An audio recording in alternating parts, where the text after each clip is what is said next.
আচ্ছা, একবার ভাবুন তো, যদি সবকিছু হঠাৎ করে থেমে যায়, মানে নদীর স্রোত, বাতাসের শব্দ, সবকিছু। কিন্তু যদি এর চেয়েও অনেক বিশাল কিছু থেমে যায়, মানে আমাদের এই পৃথিবী, যেটা কিনা অনবরত ঘুরছে, সেই ঘোড়াটাই যদি হঠাৎ বন্ধ হয়ে যায়, কি হবে তখন? এটা কিন্তু কোনো কল্পবিজ্ঞানের গল্প না। চলুন এর পেছনের ভয়ানক বিজ্ঞানটা একটু তলিয়ে দেখা যাক।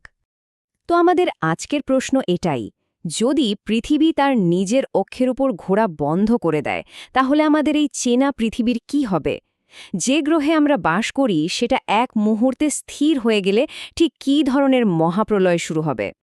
আর শুরুতেই বলে রাখি, এটা কোনো সায়েন্স ফিকশন মুভির গল্প না।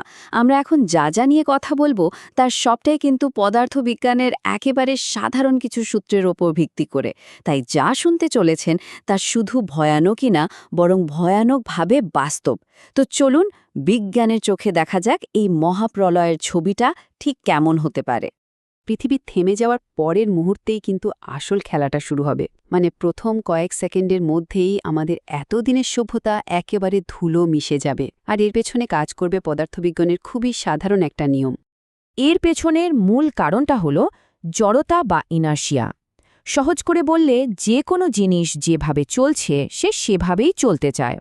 তো পৃথিবী হঠাৎ করে থেমে গেলেও পৃথিবীর ওপরে থাকা আমরা, আমাদের ঘরবাড়ি, শহর, এমনকি বাতাস বা সমুদ্রের জল, কোনো কিছুই কিন্তু থামবে না। সব কিছুই আগের সেই ভয়ঙ্কর গতিতে সামনের দিকে ছুটতে থাকবে। এখন প্রশ্ন হল, এই গতিটা ঠিক কতটা? বিষুবরেখা বা ইকুয়েটরের কাছাকাছি আমরা সবাই, আমাদের চারপাশে সবকিছু ঘণ্টায় প্রায় ১,৬৭০ কিলোমিটার বেগে ঘুরছি। ভাবা যায়? এটা কিন্তু শব্দের গতির থেকেও বেশি। অথচ এই প্রচণ্ড গতি আমরা টেরও পাই না। এবার ভাবুন, পৃথিবীটা থেমে যাওয়ার সঙ্গে সঙ্গেই আমরা আমাদের বড় বড় শহর, বিল্ডিং, গাছপালা সব কিছুই ১৬৭০ কিলোমিটার প্রতি ঘণ্টা বেগে পূর্ব দিকে ছিটকে যাবে।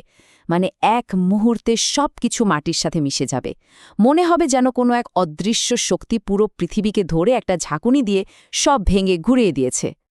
আর এর ফল যা হবে তাকে এক কথায় মহাপ্রলয় বলা চলে।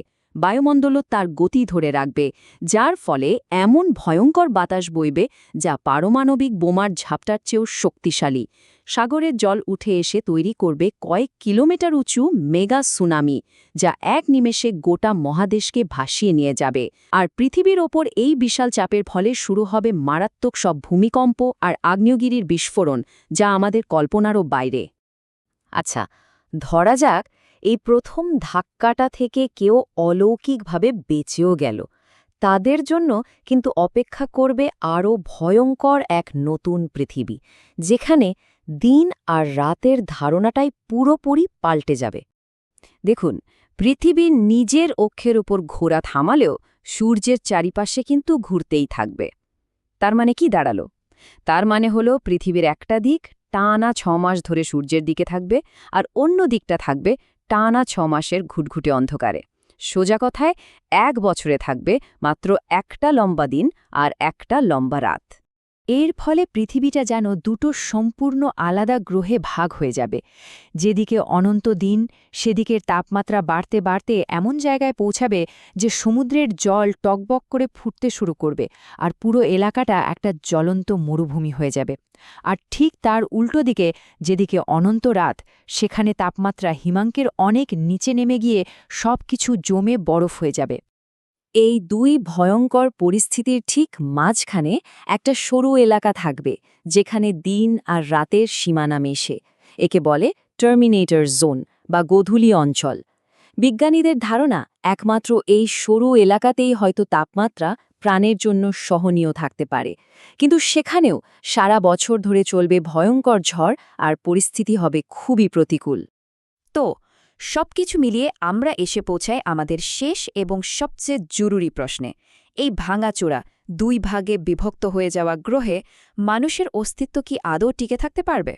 সত্যি বলতে, বাঁচার পথে বাধা প্রায় অসীম।